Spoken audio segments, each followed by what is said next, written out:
St. Augustine, commentary on Psalm 137, following. Then he turns to God in prayer against the enemies of that city. Remember, O Lord, the children of Edom. Verse 7. Edom is the same who is also called Esau. For you heard just now the words of the apostle read, Jacob have I loved, but Esau have I hated. Romans 9:13. Esau then signifies all the carnal, Jacob all the spiritual. All carnal persons are enemies to spiritual persons, for all such, desiring present things, persecute those whom they see to long for things eternal. Against these, the psalmist, looking back to Jerusalem and beseeching God that he may be delivered from captivity, says what? Remember, O Lord, the children of Edom.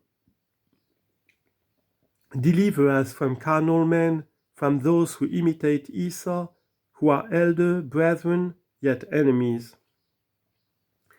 They were firstborn, but the lastborn have won the preeminence.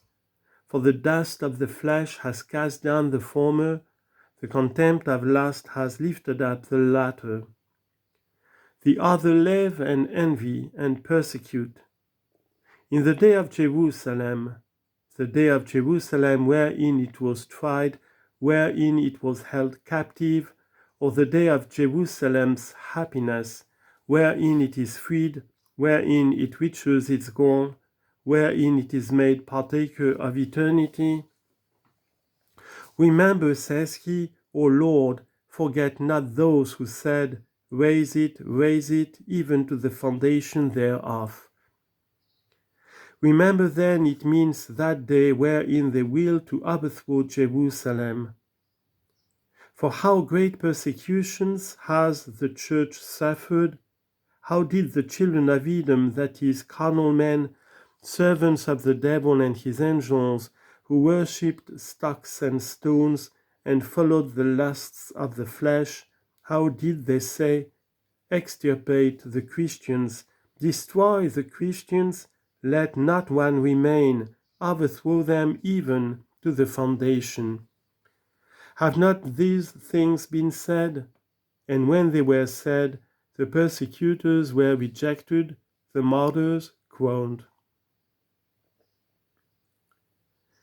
Then he turns himself to her, O daughter of Babylon, unhappy in your very exalting, your presumption, your enmity. Unhappy daughter of Babylon. Verse 8.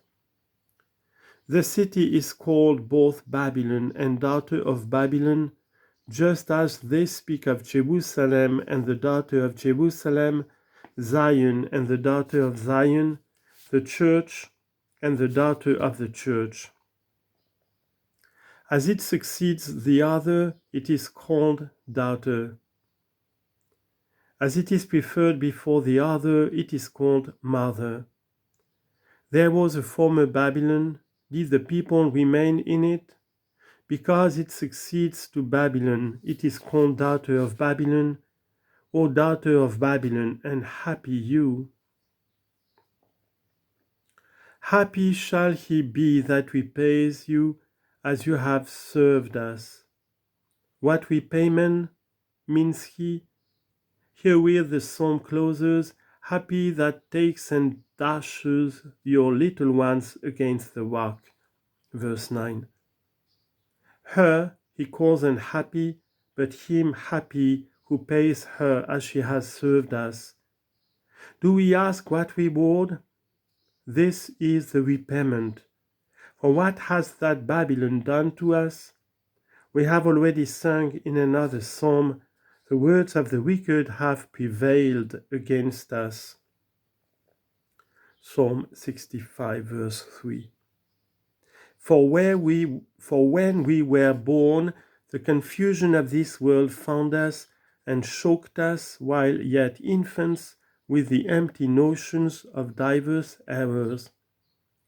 the infant that is born destined to be a citizen of Jerusalem and in God's predestination already a citizen, but meanwhile a prisoner for a time, when learns he to love aught save what his parents have whispered into his ears?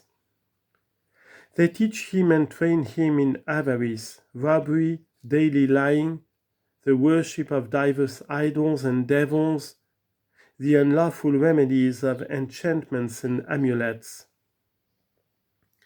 What shall one yet an infant do, a tender song, observing what its elders do, save follow that which it sees them doing? Babylon then has persecuted us when little, but God has given us, when grown up, knowledge of ourselves, that we should not follow the errors of our parents. How shall they repay her? As she has served us. Let her little ones be choked in turn, yea, let her little ones in turn be dashed and die. What are the little ones of Babylon? Evil desires at their birth.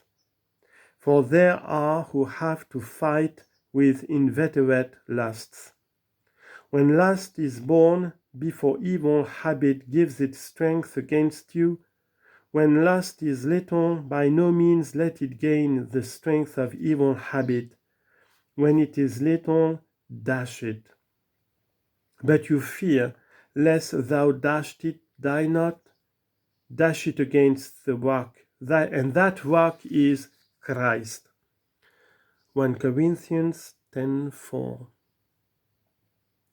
Brethren, let not your instruments of music rest in your work. Sing one to another songs of Zion. Readily have you heard, the more readily do what you have heard. If you wish not to be willows of Babylon, fed by its streams and bringing no fruit, but sigh for the everlasting Jerusalem, whither your hope goes before, let your life follow. There we shall be with Christ. Christ now is our head. Now he rules us from above. In that city he will fold us to himself. We shall be equal to the angels of God. We should not dare to imagine this of ourselves, did not the truth promise it. This then desire, brethren, this day and night think on. Howsoever the world shine happily on you, presume not, parley not willingly with your lusts. Is it a grown-up enemy? Let it be slain upon the rock. Is it a little enemy? Let it be dashed against the rock. Slay the grown-up ones on the rock, and dash the little ones against the rock. Let the rock conquer. Be built upon the rock if you desire not to be swept away, either by the stream or the winds or the rain. If you wish to be armed against temptations in this world, let longing for the everlasting Jerusalem grow and be strengthened in your hearts. Your captivity will pass away, your happiness will come, the last enemy shall be destroyed, and we shall triumph with our King without death.